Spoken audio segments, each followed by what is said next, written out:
Welcome to Readers of the Lost Art with your presenter, Dr. Paul Anthony Taylor, a recovering academic.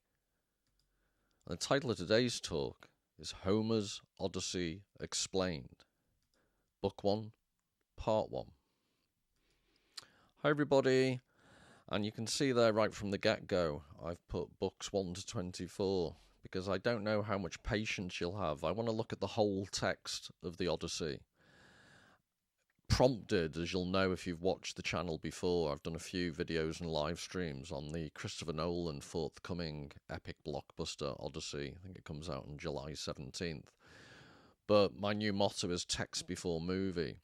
So I thought it would be good to get away from the Christopher Nolan type dialogue that's been released in the trailer of Telemachus saying things like, "My dad will come," and daddy is a word used as well. So to get away from that, to actually look at the text, so that will involve, I'm going to go through, I started off trying to do this as one video and it just takes too long to both read it and do even a little bit of commentary, so I've split it into two parts. This will be the first half of book 1 and I'll quickly follow it with the second half. And please do let me know in the comments whether I'm doing too much background commentary as well as reading, not enough. I would add that I want to do some even more videos based, giving you some thematic coverage of things like what was the role of epic poetry in ancient Greece, what was the role of the concept of the muse, what's the underlying mythology that keeps getting referred to in the Odyssey. Every time, a god is mentioned, there's a whole backstory. And there's, ongoing spats and revenge cycles and honor killings, and all of these have, background stories. So I'll try and get a balance of reading through the text, also providing additional videos that just give you extra background, and all together it just goes to show you how incredibly complex and beautifully layered the original text of the Odyssey is. And that's the ongoing theme of the channel. That's the type of literacy we're losing, and it's being displaced or overtaken by, even when Hollywood acknowledges the epics, you're going to have Christopher Nolan. I think I've been told it's less than 2 hours, the actual film's going to be. I thought it was going to be at least 3, but let's see how long it is. But even if it was 3 hours, I will be doing hours, just to put you off, I will be doing hours after hours of just looking at the text, and that doesn't even begin to do it justice. So you're getting a very diluted, decaffeinated form of the epic in the eventual film that's going to come out, which I think is a real shame. But anyway, like I say, let me know if the balance is right. And why I find it just an absolutely fascinating, brilliantly, I've mentioned layers, but the concept of Odysseus, we'll find out when I look at the text very soon, in a second, the idea that Odysseus isn't named immediately. He's this man he's just referred to. I think the first word in Greek is andra, meaning man. It's a generic term, and running throughout the whole of the Odyssey is, what is identity? What is the real you? What's the you that you present to other people? I think there's a Greek phrase, kleon, which is fame or renown. And that is what these warrior people strove for, but then they presented a different side of themselves to their friends and family. And who are you to yourself, if that doesn't sound too self-involved? This constant question of identity, and Odysseus is this character who's cunning. Is the stock phrase used to refer to him as a man of cunning, a man of many twists and turns. And he does that to survive, and then that begs the question, anyone who uses cunning to survive, do you risk sometimes actually tricking yourself, beginning to believe your own little stratagems and little ploys? So this notion of what we are to ourselves, what we are to other people, it runs throughout the whole of the epic, and he's on a journey, literally traveling across this, storm-tossed seas of the Mediterranean, but also he's on his, that horrible phrase, the journey of life. He's traveling through his own time to try 20 years to try and get back to his own family. So It's an Odyssey in various ways. Odysseus is a man who's portrayed in various ways. It's layer upon layer upon layer of beautiful poetic complexity, and then you have to ask, and how good's the film going to be stacked up against that? And the question I'd also add to that is, will many people notice that the difference in layers of complexity, and perhaps that's just what we've lost now. So before I get myself all miserable, let's dive into the book. So, book one, this is how Robert Fagles describes it. Athena inspires the prince. So, I'll talk about the translations in a second, but I just want to dive into the text straight away. So, sing to me of the man muse, the man of twists and turns, driven time and again off course. Once he had plundered the hallowed heights of Troy. Many cities of men he saw and learned their minds. Many pains he suffered, heartsick on the open sea, fighting to save his life and bring his comrades home. But he could not save them from disaster, hard as he strove. The recklessness of their own ways destroyed them all, the blind fools. They devoured the cattle of the sun, and the sun god blotted out the day of their return. Launch out on his story, muse, daughter of Zeus. Start from where you will. Sing for our time too. So I've emboldened various points just to show you the things that I'm going to try and develop. And right from the get-go, the concept of sing to me. So they were called singers, even though they weren't literally singing, the storytellers of the epic. And they were allowed to ad lib, they used their own ingenuity, but there are also stock phrases and stock plots.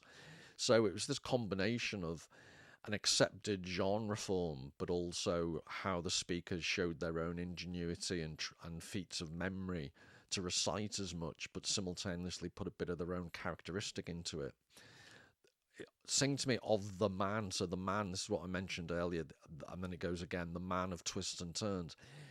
Odysseus isn't being mentioned by name, whereas I think I've contrasted in the previous video, the beginning of the Iliad, Achilles is the rage of Achilles. It's mentioned in, I think, the very first line.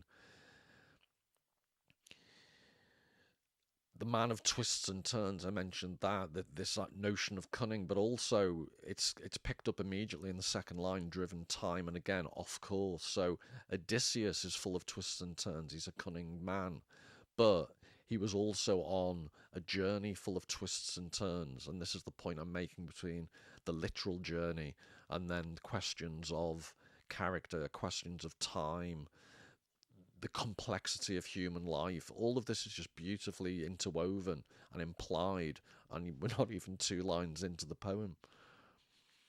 Then the concept of the muse, like I say, you could do a whole video just on that.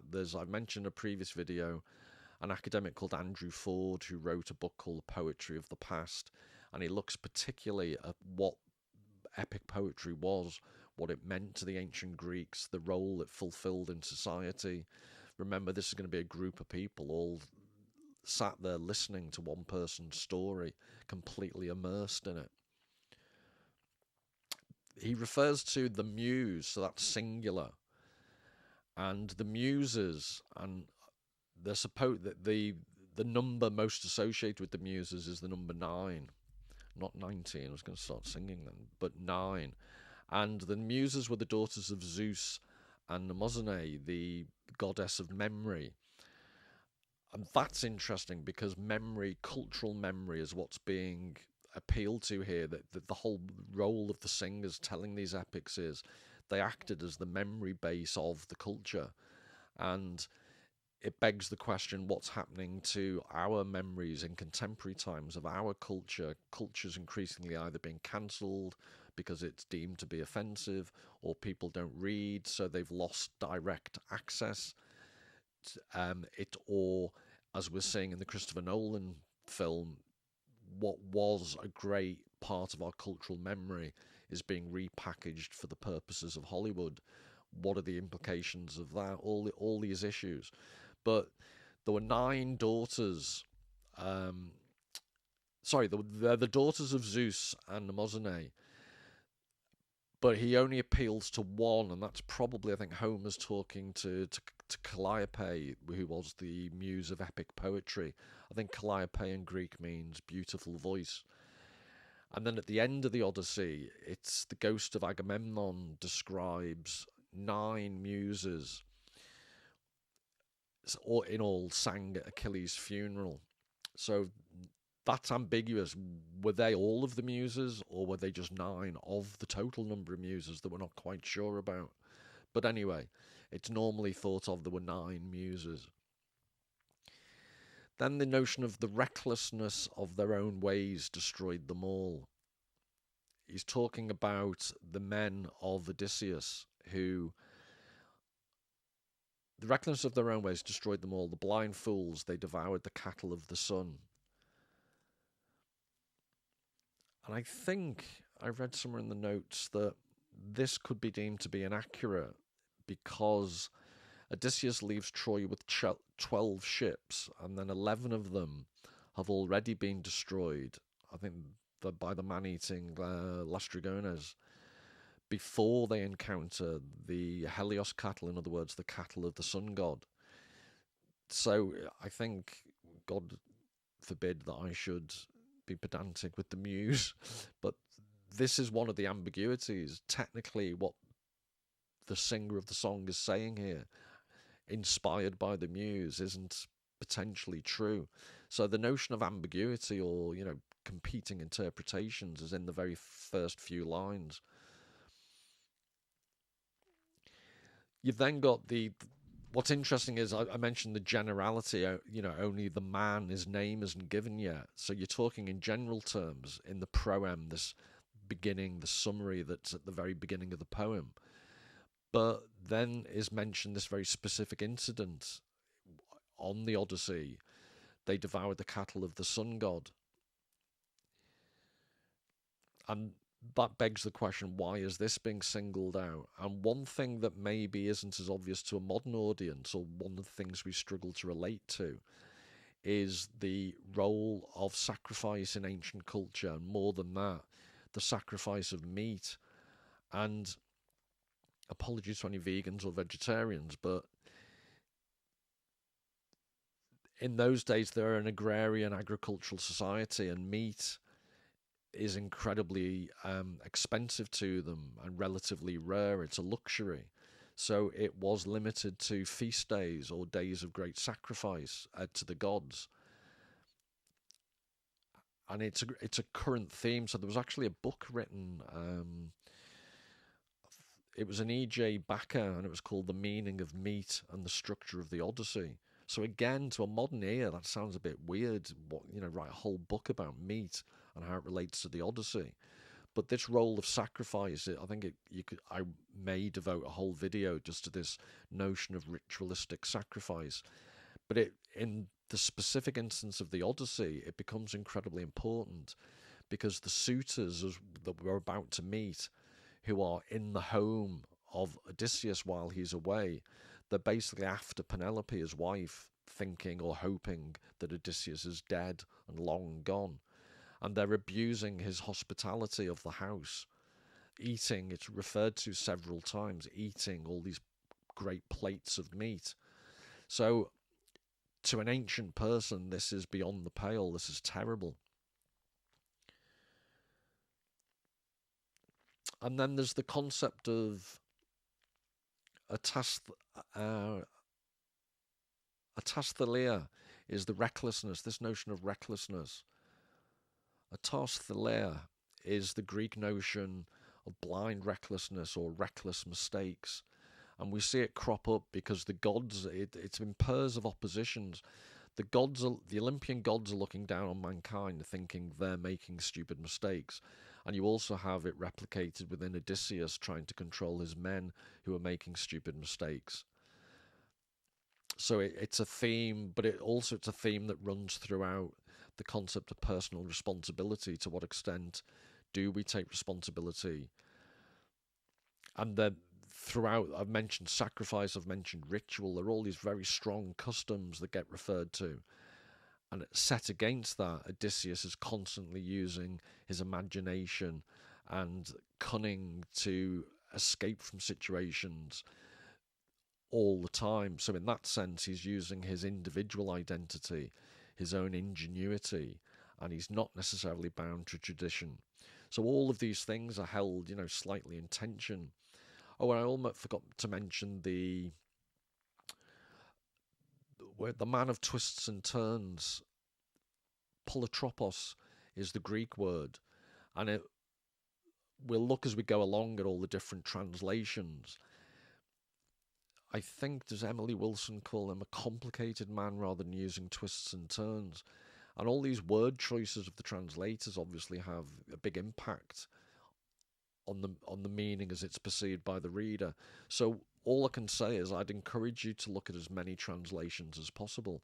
It's really interesting to see how they slightly differ, but also there are quite large differences. And the more you look at these differences, the more I think you actually get a better sense of what the original was all about. And I wouldn't worry too much. I really regret the fact I haven't learnt ancient Greek.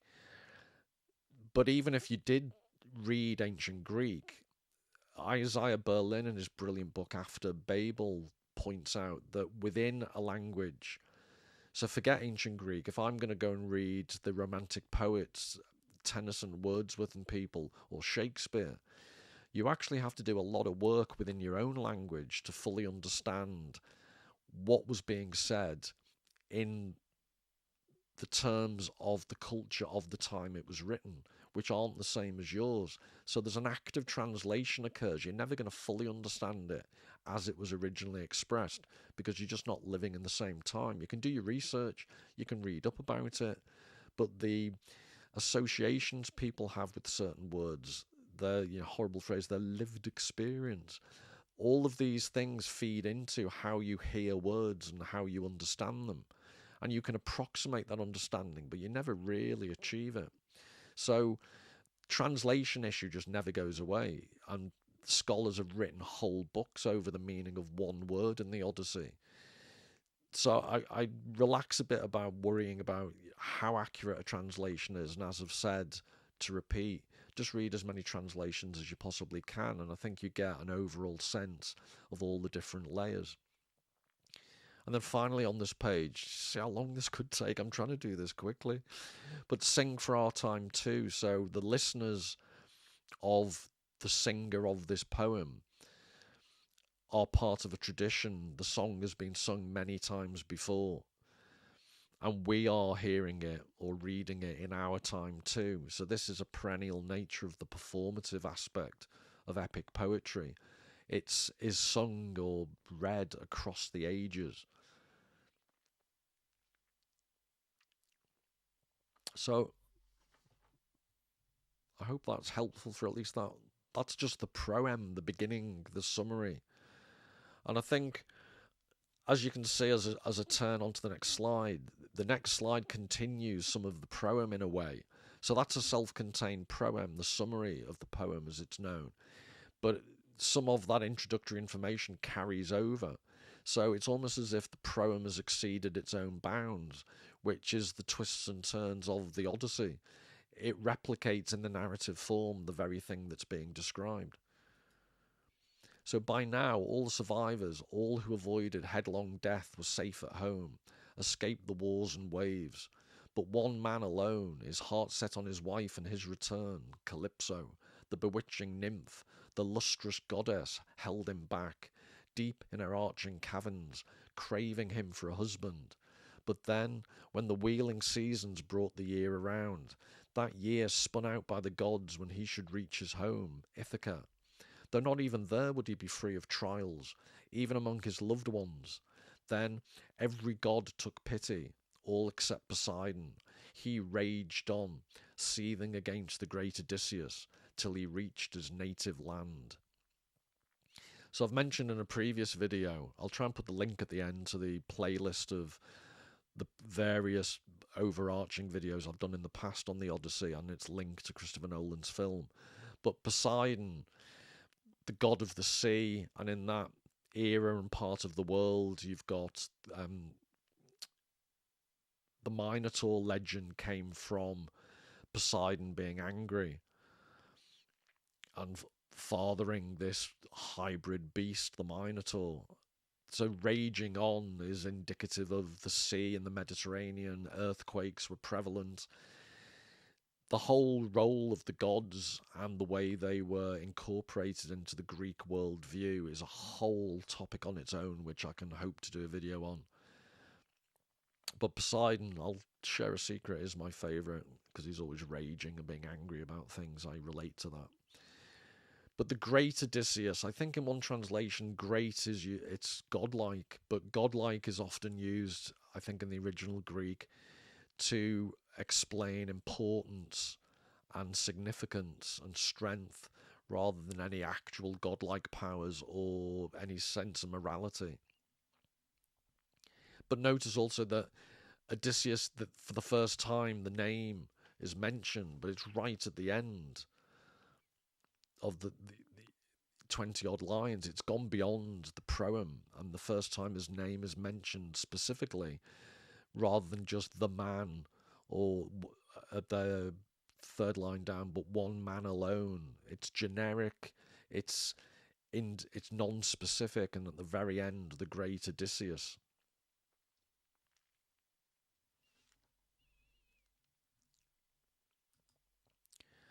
And just to give you some, break up the text a bit and to give you some visual illustrations, this is Arnold Böcklin's painting Ulysses and Calypso. And remember, Ulysses is just the Latinized version of Odysseus.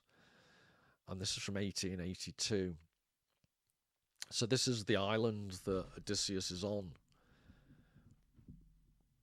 trapped with Calypso. And what I love about this is the hunched shoulders.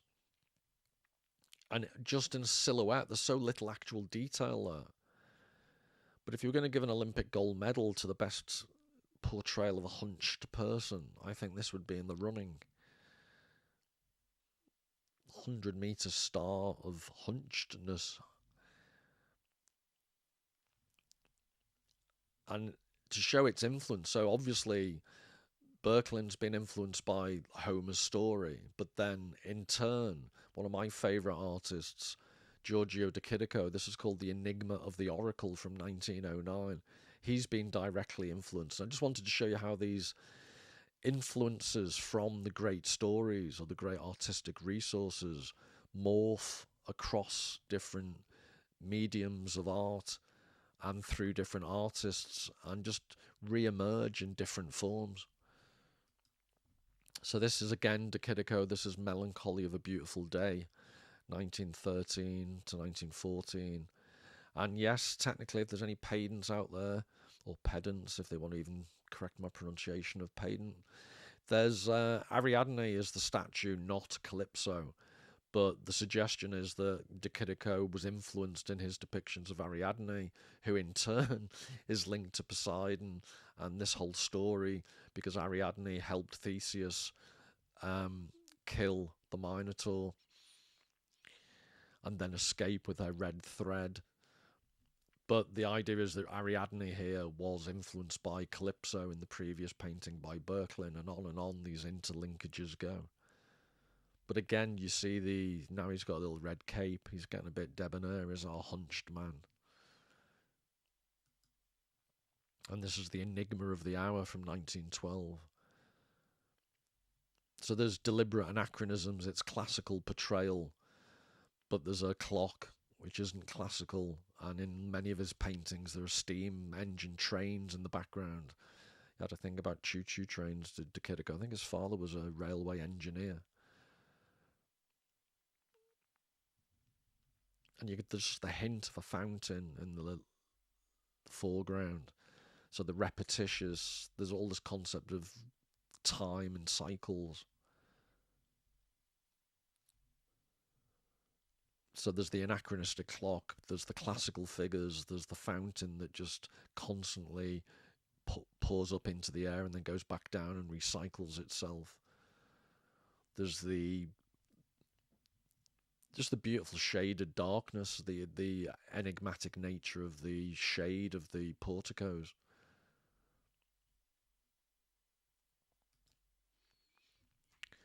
So Poseidon had gone to visit the Ethiopians worlds away. Ethiopians off at the farthest limits of mankind. A people split in two, one part where the sun god sets and part where the sun god rises. There Poseidon went to receive an offering, bulls and rams by the hundred. Far away at the feast, the sea lord sat and took his pleasure. But the other gods at home in Olympian Zeus's halls met for full assembly there. And among them now the father of men and gods was first to speak.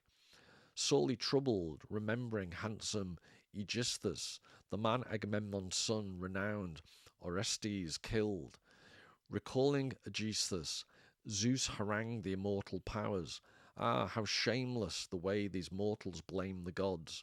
From us alone, they say, come all their miseries. Yes, but they themselves, with their own reckless ways, compound their pains beyond their proper share. So the Ethiopians, I think in the Mandelson translation, it's Ethiops.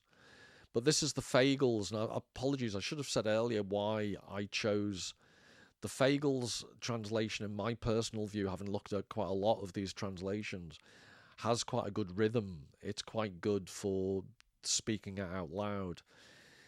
The Emily Wilson has its admirers and critics, but she takes a lot of liberties with the poetry and the original words, the original Greek. And given that Christopher Nolan, I think, used the Emily Wilson translation as the basis for his dialogue in his film, judging by the trailer, I will just let phrases like "my dad is coming home" rest on their own. You can make your own mind up. But these Ethiopians, it's not Ethiopians in the way we would understand it. The Greeks were using Ethiopians as a exotic, far-off people. So it's described here, they're split in two, where the sun god rises and sets. So it's, in modern terms, we have the phrase, the land of the rising sun. It's just this notion of exoticism, the furthest possible people away. And it's vaguely amusing that Poseidon slopes off to go and see them away from the other gods because he wants to be indulged and celebrated. And while he's gone, the other gods use that as an excuse to meet behind his back. So there's lots of intrigue and machinations right from the very beginning. The offering bulls and rams by the hundred, I think the original Greek term is hecatomb, and it means a sacrifice of 100, but it also was just used to refer to any very large level of sacrifice. So Orestes, there's these ongoing revenge cycles that occur, and Agamemnon's son killing Aegisthus is just one of them, but the father of Aegisthus and the father of Agamemnon also had their own ongoing revenge cycle. And I could trace all these in a different video, but feeding relations, sons to other people in a pie, and all of this terrible things going on. So it's a constant revenge, and in an honor society, these revenge cycles just went on forever. But it lays the foundation. Orestes avenged the killer of his father. So this is the model. It's the background for what Telemachus is being advised to do when you shortly will see Athena come to visit him and act as a mentor.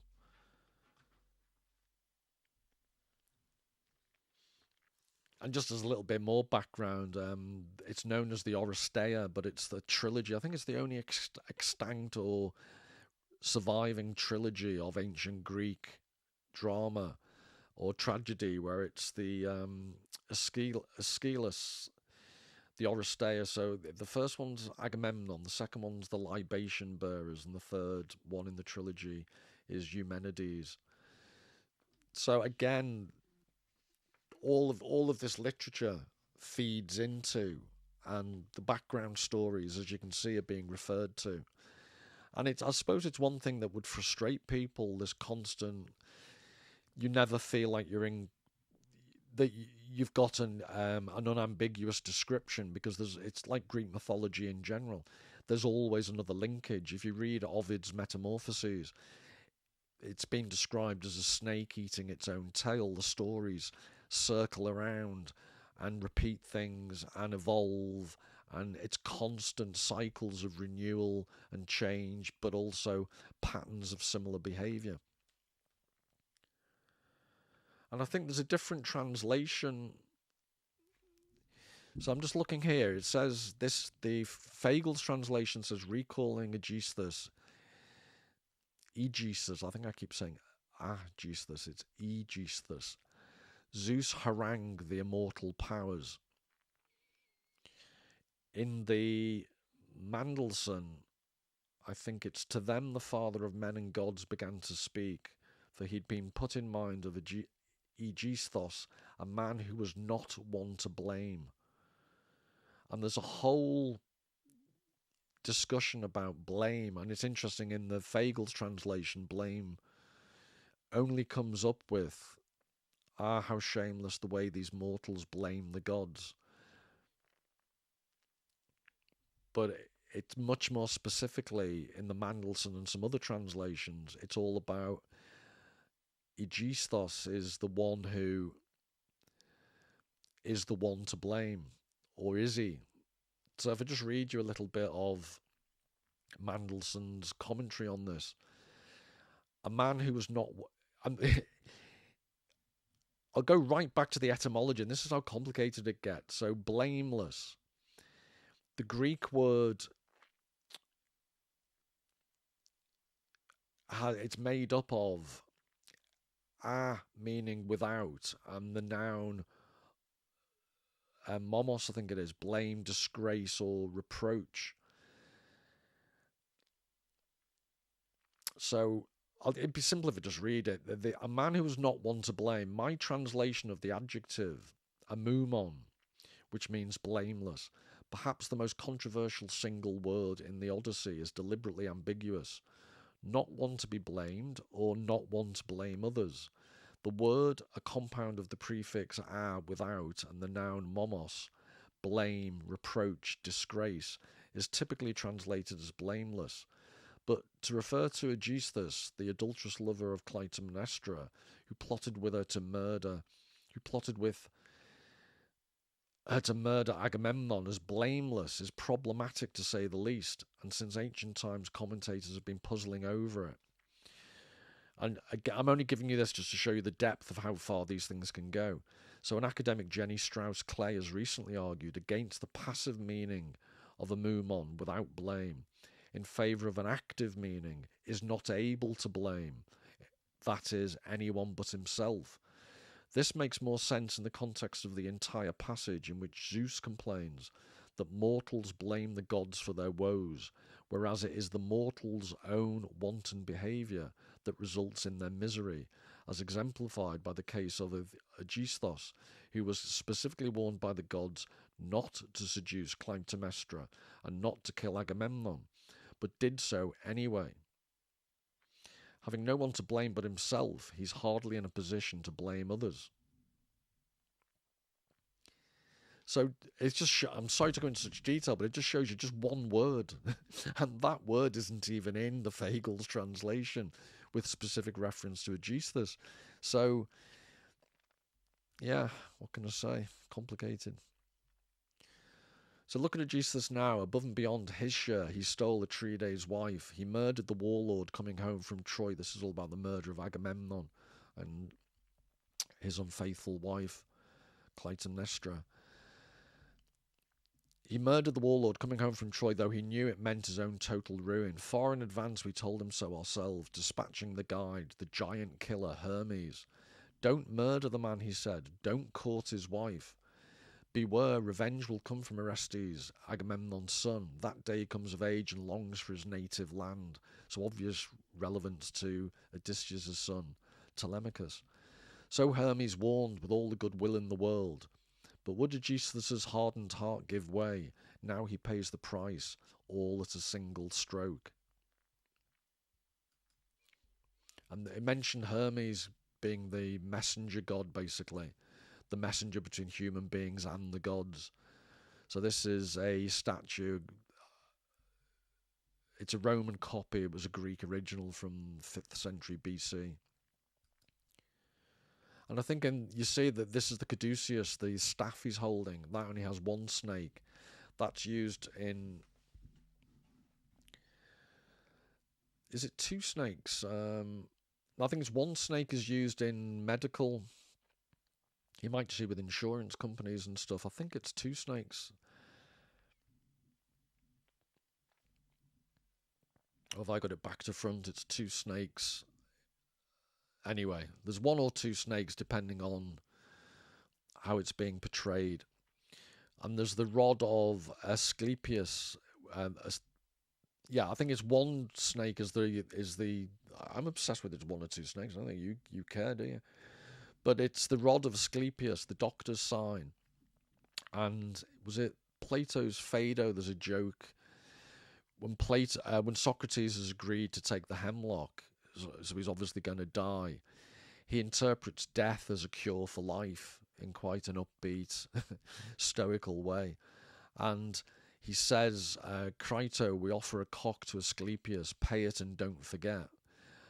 The idea is that he has to pay the doctor because he's been cured, i.e., cured of life.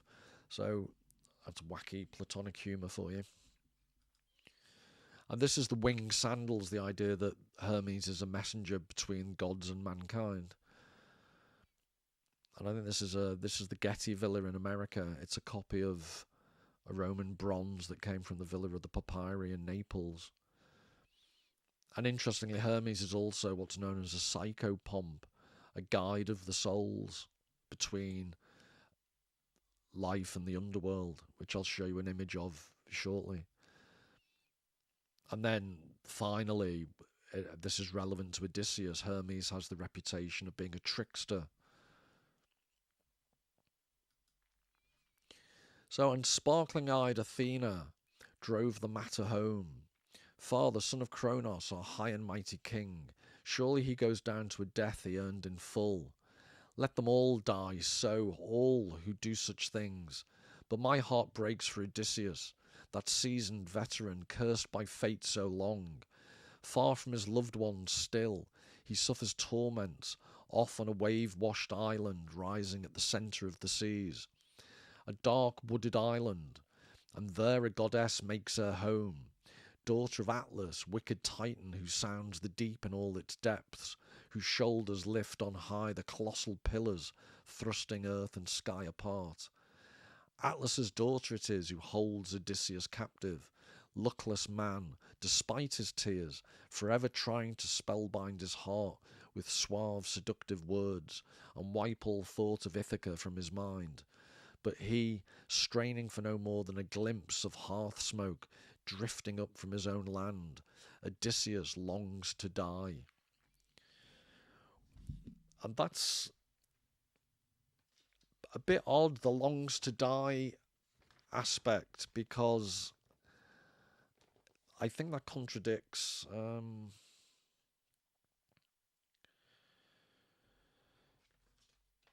trying to find I'm pretty sure there's a different. Yeah, I think this is from Mendelssohn. The sequence here is confusing. Odysseus' longing for death presumably stems from despair, although he is still straining to reach home. When in Phaeacia, he expresses the opposite idea. So in Book 7, he says, "Let life leave me when I have once seen my property." So he's desperate to see home. He's not longing to die at all. So this is another slightly ambiguous, slightly confusing. It makes you remember that you can't take anything at face value, what you're hearing. And the notion of sparkling-eyed, you'll find that there's stock phrases that the singers of the poems used as place markers. But sparkling-eyed is always Athena's. Man of cunning tends to be Odysseus's. But Athena, again, it's layers upon layers. She's got different roles. So She's the goddess of wisdom or prudence. So in the Latin Roman version would be Minerva. So she's come to give Telemachus advice, but she's also the household goddess, and her name comes from, she's the protectress of Athens. I'll show you the statues shortly. But she's the protective goddess of the family of Odysseus, the household. And then also she's the warrior goddess. So there are all these things going on. Athena represents, and this is the beauty of mythology, this is the beauty of the text of the Odyssey. There aren't any simplistic meanings. Everything is layered, everything is interwoven. Athena's coming down to, you'll shortly see, to give advice to Telemachus, to help guide him, has those three mutually supportive aspects. So she wants to make him basically man up. So she wants to give him manly wisdom, but she also wants to drive him on to seek revenge. And she also wants to protect the household. So these motives can coexist. It's not necessarily ever just one thing.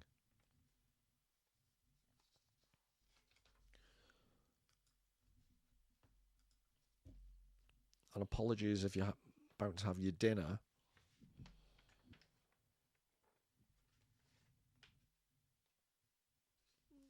But this is Kronos. And I need to do a full video on the different relationship of all the gods. But basically, I think the omen was, the prediction was, one of his children would try and oust him from power. So he promptly ate his children. And I thought dinner time at Shea Taylor back when I was a kid was rough. It was never this rough. But this is Hoyer's dramatic rendition.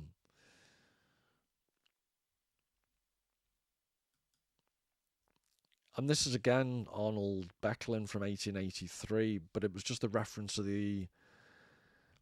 If I show you, where were we? If you see in the middle there a dark wooded island, and forgive me, it's just the...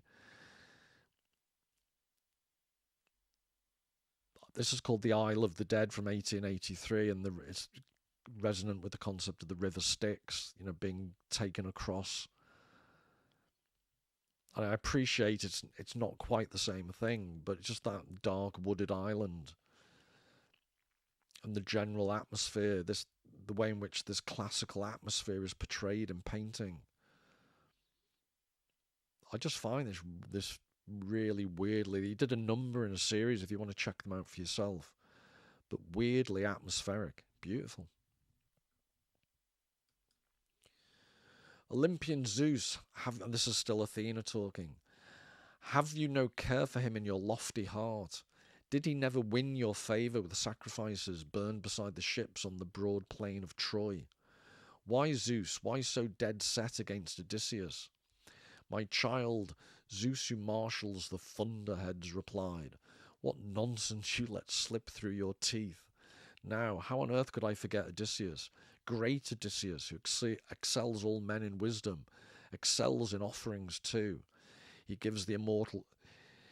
excels in offerings too. He gives the immortal gods who rule the vaulting skies.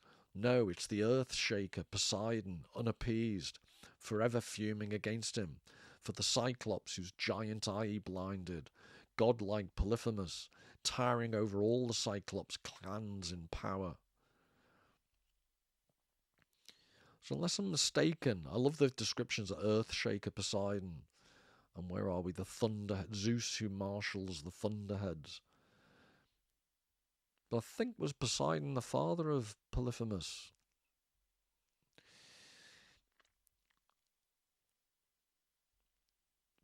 But I've emboldened why Zeus, why so dead set against Odysseus. I think Mandelson's translation is, yet you now find Odysseus odious. So there's a pun on the name Odysseus more than is brought out in the Fagel's translation. And I think the Greek word that the name Odysseus comes from is Odysthai. It means to cause or suffer pain or trouble. And hence the concept of an Odyssey is painful. You suffer if you go on an Odyssey. So Odyssey.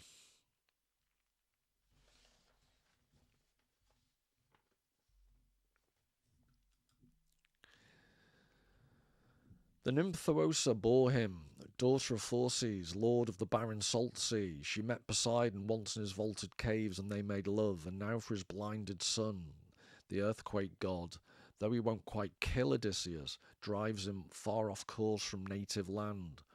But come, all of us here, put heads together now, work out his journey home so Odysseus can return. Lord Poseidon, I trust, will let his anger go. How can he stand his ground against the will of all the gods at once, one god alone? Athena, her eyes flashing bright, exulted. Father, son of Cronos, our high and mighty king, if now it really pleases the blissful gods that wise Odysseus shall return home at last, let us dispatch the guide and giant killer Hermes down to Ogygia Island, down to announce at once to the nymph with lovely braids our fixed decree. Odysseus journeys home, the exile must return. While I myself go down to Ithaca, rouse his son to a braver pitch, inspire his heart with courage, to summon the flowing herd Achaeans to full assembly. Speak his mind to all those suitors, slaughtering on and on his droves of sheep and shambling longhorn cattle. Next I will send him off to Sparta and sandy Pylos, there to learn of his dear father's journey home. Perhaps he will hear some news and make his name throughout the mortal world. So again, Athena's wants to persuade Telemachus, partly to get revenge, partly there's the notion that if he summons everyone on Ithaca to a full assembly, there's an added layer that because Odysseus has been away, the civil society in Ithaca has fallen apart. So there's a political element, there's the warlike, she wants him to seek revenge, and then there's at the end, and make his name known throughout the mortal world, this idea of renown, kleon, this idea of other people getting to know you. Kleos, I think it is, renown, what other people say about you.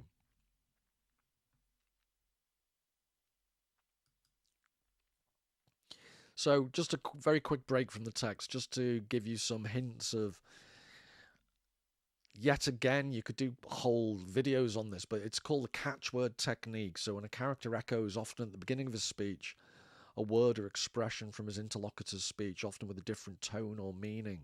So there are words that are repeated, and I'll try in future to place more emphasis upon these type of the use of certain words.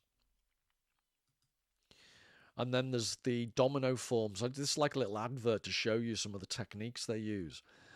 A new topic's introduced at the end of a speech, which is then picked up at the beginning of the next speech.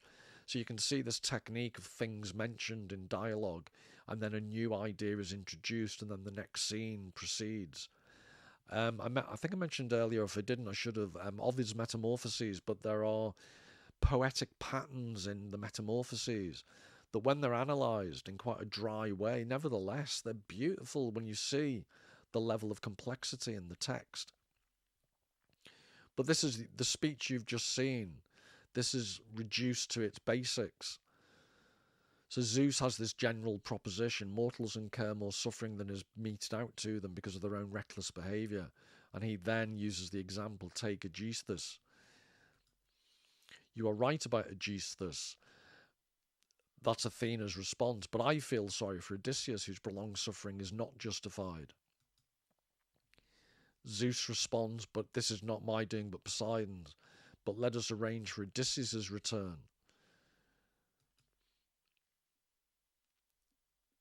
And then Athena, if everyone agrees that Odysseus should return, let us send Hermes to Calypso, and I will go to Ithaca to stir up Telemachus. And it's interesting, she does this in reverse order in the actual text. So first she goes to Telemachus and sets in motion everything that happens in books 1 to 4. And then after there's a big divine council, then Hermes visits Calypso. So it's done in reverse order. But this is the type of technique.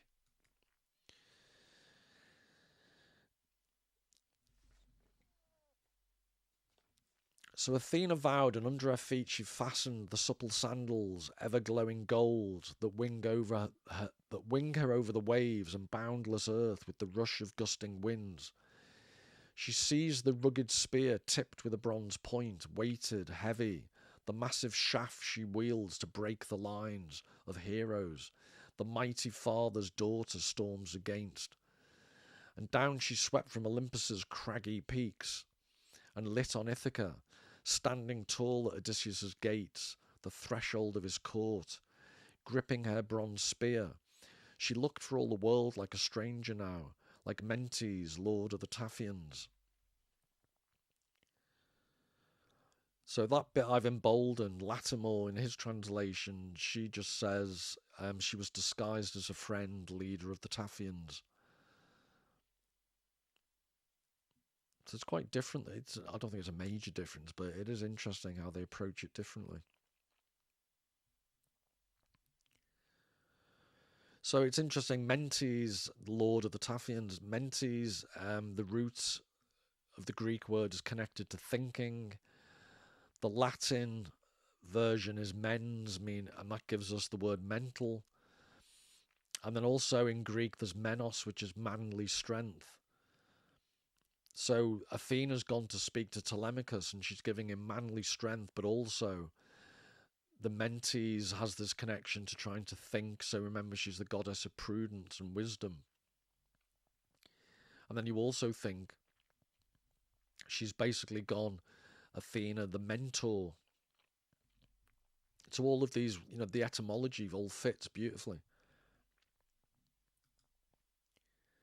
There she found the swaggering suitors, just then amusing themselves with rolling dice before the doors, lounging on hides of oxen they had killed themselves, while heralds and brisk attendants bustled around them, some at the mixing bowls mulling wine and water, others wiping the tables down with sopping sponges, setting them out in place, still other servants jointed and carved the great sides of meat. So I mentioned the importance of meat earlier. And remember, these suitors are taking advantage. And there's also the way in which the themes fit together. So these suitors are going to, in the end, be punished. Plot spoiler. But also when Odysseus's men eat the cattle of Polyphemus, they suffer a consequence. So these things are mirroring each other or pointing towards each other.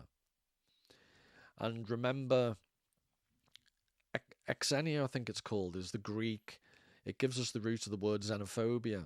But exenia is the notion of hospitality, which the Greeks took incredibly seriously. So these suitors, these swaggering suitors, are going against all the values of Greek hospitality by staying there and eating Penelope out of house and home. And then it's interesting, the game of rolling dice. So Mandelson, I think it is, in my notes, describes the suitors as playing with pebbles. I think the Greek word is pozosi or pozosai.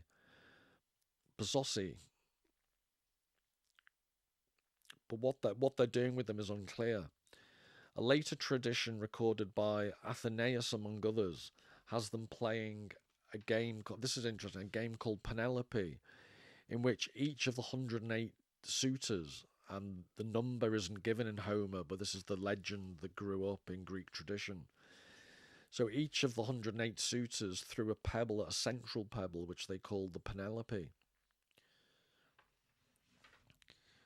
So it's interesting that on the back of this epic, these stories grow up, and these elaborations.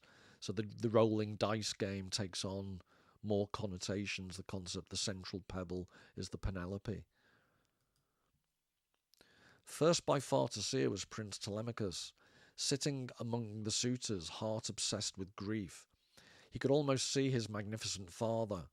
Here in the mind's eye, if only he might drop from the clouds and drive these suitors all in a rout throughout the halls, and regain his pride of place and rule his own domains. Daydreaming so as he sat among the suitors, he glimpsed Athena now, and straight to the porch he went, mortified that a guest might still be standing at the doors. Pausing beside her there, he clasped her right hand, and relieving her at once of a long bronze spear, met with winged words. Greetings, stranger. Here in our house you'll find a royal welcome.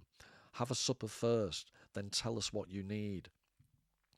I think Telemachus means skillful at archery, which again is slightly ambiguous because it proves later on in the story that it's Odysseus's skill with the bow and arrow that becomes important.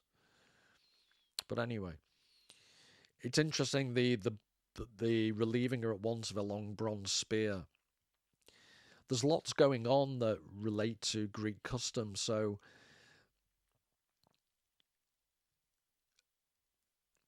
he wished if only he might drop from the clouds and drive these suitors all in a rout throughout the halls.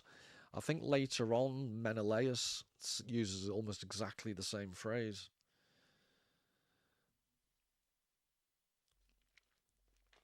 Yeah, I think Menelaus says it to Telemachus this in roundabout. He turns it around and says, "I wish."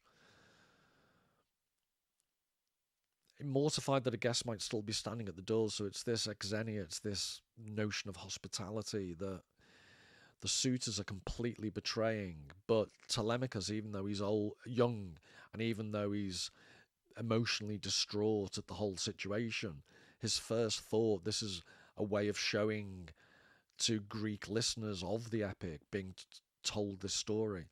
It conveys very quickly and efficiently what a good, moral, tradition respecting person Telemachus is. But then he has to relieve her of the spear, so the idea was you take weapons off your guests. And then I think I'm right in saying that when he says have supper first, then tell us what you need, the tradition was also you fed and washed people before you asked them who they were and what they were doing. Because in case you didn't like what they said, at least you'd fed and looked after them first. So you were avoiding the disincentive to fulfill your traditional duty. He led the way and Pallas Athena followed. Once in the high-roofed hall, he took her lance and fixed it firm in a burnished rack against a sturdy pillar. There, where row on row of spears, embattled Odysseus's spears, stood stacked and waiting. Then he escorted her to a high, elaborate chair of honour. Over it draped a cloth, and there he placed his guest with a stool to rest her feet. Before himself he drew up a low reclining chair beside her, richly painted, clear of the press of suitors. Concerned his guest, offended by their uproar, might shrink from food in the midst of such a mob. So again, two things in reverse order. He's worried that the noise the suitors are making will offend his guest and put him, because he thinks it's a man, off their food. And then the row on row of spears, embattled Odysseus's spears, stood stacked and waiting, and they'll be used later on in the culmination, the denouement of the whole epic, when Odysseus comes back to wreak his vengeance. I think it's book 22 it all really kicks off. But this is Athena, Pallas Athena.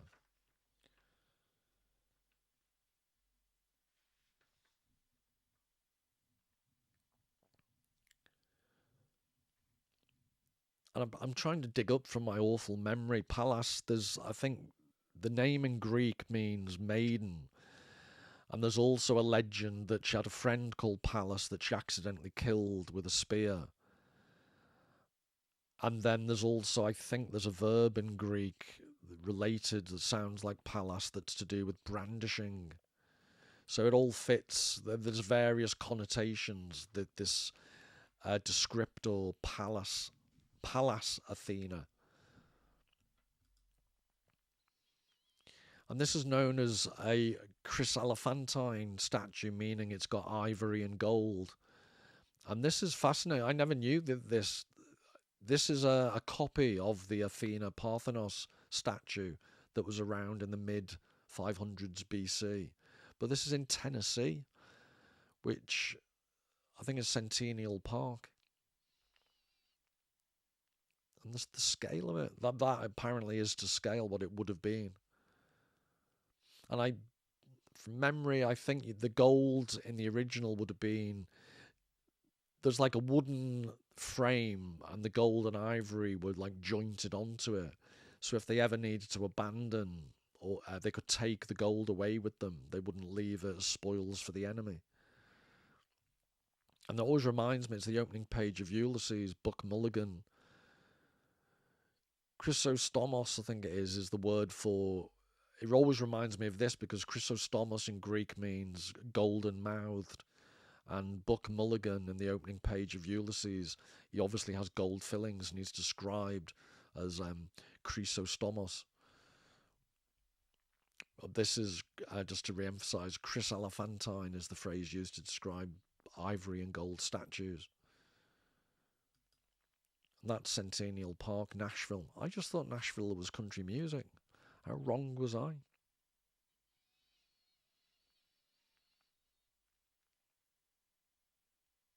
I'm going to have to go and visit Nashville because I've been to the original Parthenon, but Athens isn't really my cup of tea, especially when it's 40 degrees, and so on and so on. And you only see the rubble and the remnants.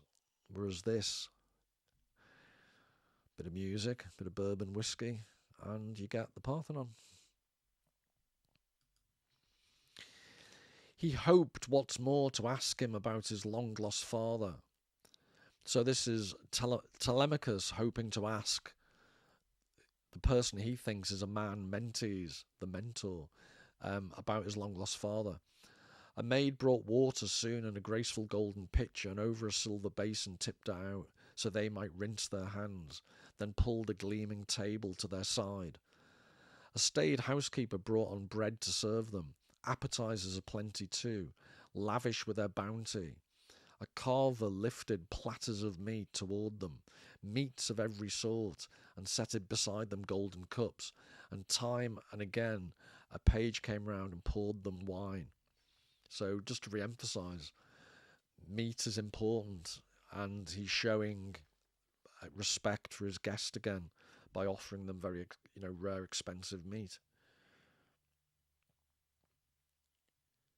Just to give you the Lattimore translation by way of comparison, a maidservant brought water for them and poured it from a splendid and golden pitcher, holding it above a silver basin for them to wash, and she pulled a polished table before them. A grave housekeeper brought in the bread and served it to them, adding many good things to it, generous with her provisions, while a carver lifted platters of all kinds of meats and set them in front of them, and placed beside them the golden goblets.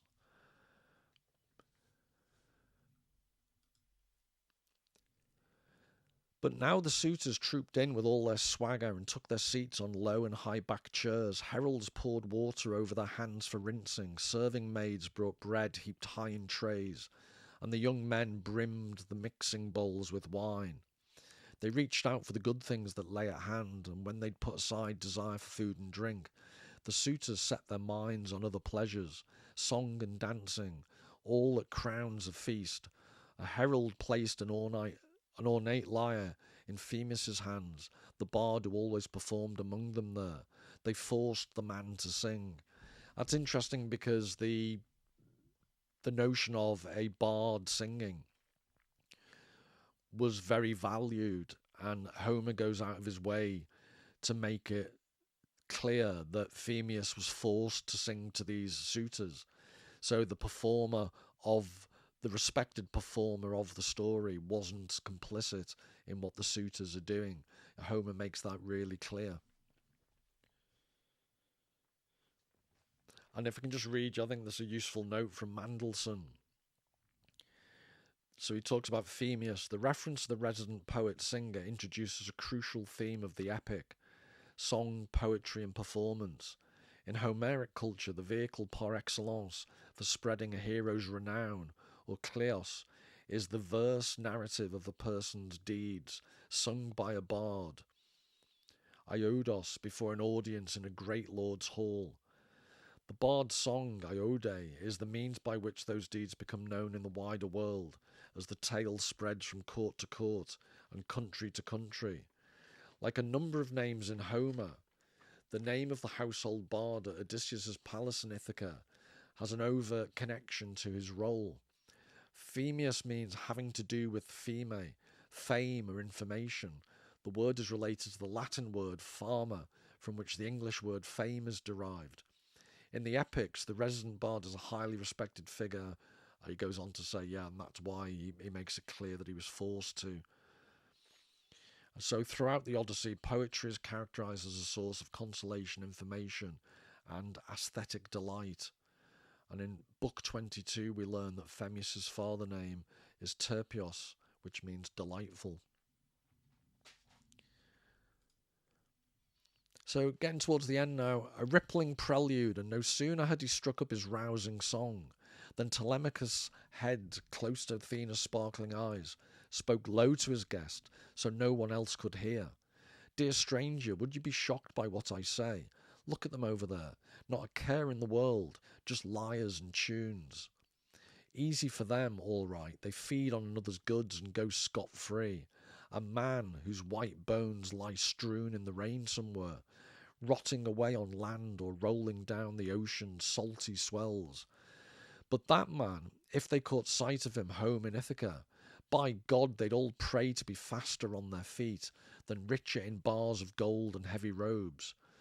But now, no use, he's died a wretched death, no comforts left for us, not even if someone, somewhere, says he's coming home. The day of his return will never dawn. So notice again, it's the generic, a man. He's not giving his father a name.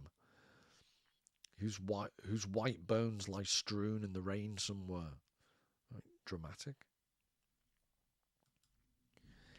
Enough. Tell me about yourself now, clearly, point by point. Who are you? Where are you from? Your city? Your parents? What sort of vessel brought you? Why do the sailors land you here in Ithaca? Who did they say they are? I hardly think you came this way on foot. And tell me this for a fact, I need to know. Is this your first time here? That's an old line, isn't it? Or are you a friend of father's, a guest from the old days? Once crowds of other men would come to our house on visits, visitor that he was when he walked among the living. Her eyes glinting, goddess Athena answered, my whole story, of course, I'll tell it point by point. Wise old Anchialus was my father. My own name is Mentes, lord of the Taphian men who love their oars, and here I've come just now with ship and crew, sailing the wine-dark sea to foreign ports of call, to Thames, out for bronze, our cargo gleaming iron. The I hardly think you came this way on foot apparently is a running gag, because Ithaca's quite a remote island. The idea that anyone came on foot. So it's a repeated line that would get a laugh from an audience because they know it's just a repeated, not particularly good, but a repeated joke. And then it's just ironic. Athena, when she says my whole story, of course, I'll tell it point by point. She's not actually being truthful because she's in disguise.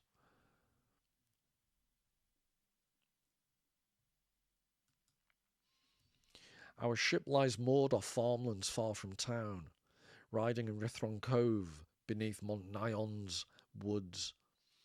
As for the ties between your father and myself, we've been friends forever, I'm proud to say, and he would bear me out if you went and questioned old Lord Laertes, that's Telemachus' grandfather, the father of Odysseus. He, I gather, no longer ventures into town, I can relate to that, but lives a life of hardship all to himself, off on his farmstead with an aged serving woman who tends him well, who gives him food and drink when weariness has taken hold of his withered limbs, from hauling himself along his vineyard's steep slopes. And now I've come, and why? I heard that he was back, your father that is, but no, the gods thwart his passage. Yet I tell you, great Odysseus is not dead. He's still alive somewhere in this wide world, held captive, out at sea, on a wave-washed island, and hard men, savages, somehow hold him back against his will. And this has parallels and mirrors. So we've been friends forever. There's an idea of guest friends. It goes back to this concept of exenia in Greek, the hospitality. So they have an ongoing reciprocal relationship of hospitality. I think it's book 19. Odysseus pretends to be a Cretan nobleman and claims, it's quite funny because he claims he's hosted Odysseus, i.e. himself, 20 years earlier. So he does what Athena is doing in this situation. So there's a mirroring, much later on in book 19. So it's almost like the three ages of man as well, the riddle to the Sphinx that Oedipus had to solve when weariness has taken hold of his withered limbs. So Telemachus is the son, Odysseus the father, and Laertes the grandfather of the three stages of mankind. And then she tells a little fib, Athena. He's still alive, which is true, but held captive by hard men, savages. He's not. He's living the high life with Calypso. So that's not exactly true. But again, it's quite interesting, this, even the goddess, she's lying for good intentions, but what you're hearing, you can't always take on face value. Wait, I'll make you a prophecy.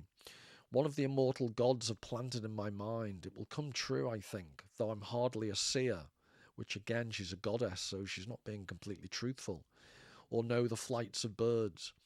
He won't be gone long from the native land he loves, not even if iron shackles bind your father down. He's plotting a way to journey home at last. He's never at a loss. But come, please, tell me about yourself now, point by point. You're truly Odysseus' son. You've sprung up so. Uncanny resemblance, the head and the fine eyes. I see him now. How often we used to meet in the old days before he embarked for Troy, where other Argive captains, all the best men, sailed in the long curved ships. From then to this very day, I have not set eyes on Odysseus, or he on me. And young Telemachus cautiously replied, I'll try, my friend, to give you a frank answer. Mother has always told me I'm his son, it's true, but I'm not so certain. Who on his own has ever really known who gave him life? Would to God I'd been the son of a happy man, whom old age overtook in the midst of his possessions. Now, think of the most unlucky mortal ever born. Since you ask me, yes, they say I am his son. And that's quite marked. I think that sets up the framework. Who on his own has ever really known who gave him life? Clytemnestra was the example of the disloyal, the cheating wife against Agamemnon. Now you have Penelope waiting for 20 years to see Odysseus. She's the exact opposite. But the way Telemachus is talking, there is this notion with so many people in battles, so many people away from home from so long, what was going on at home? This is a constant, concern. Still, the clear-eyed goddess reassured him, trust me, the gods have not marked out your house for such an unsung future, not if Penelope is born a son like you. But tell me about all this, and spare me nothing. What's this banqueting, this crowd carousing here? And what part do you play yourself? Some wedding feast, some festival? Hardly a potluck supper, I would say. How obscenely they lounge and swagger here. Look, gorging in your house.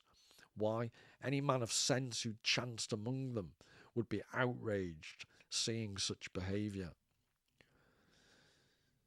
So, again, there's the constant repetition of the way in which it's slightly, from a god's point of view, blasphemous. It's not a wedding feast, yet they're feasting. It's not a festival to worship or honour the gods, and yet they're feasting. How obscenely they lounge and swagger here. Look, gorging in your house. And then she begins the big psychological winding him up so that he will go out and seek revenge and seek kleos, renown, out in the big bad world, and basically become a man. So I'll end it there for book 1, part 1. And like I say, please let me know in the comments. It's difficult to know, to get the balance between how much background information, how much ongoing commentary, but then it's a bit pointless if I just read out the text. You can do that for yourselves.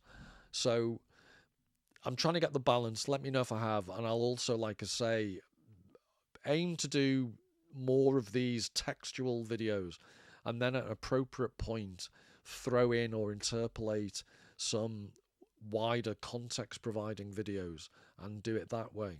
So I hope you've enjoyed that. All the very best. Until the next time, take care.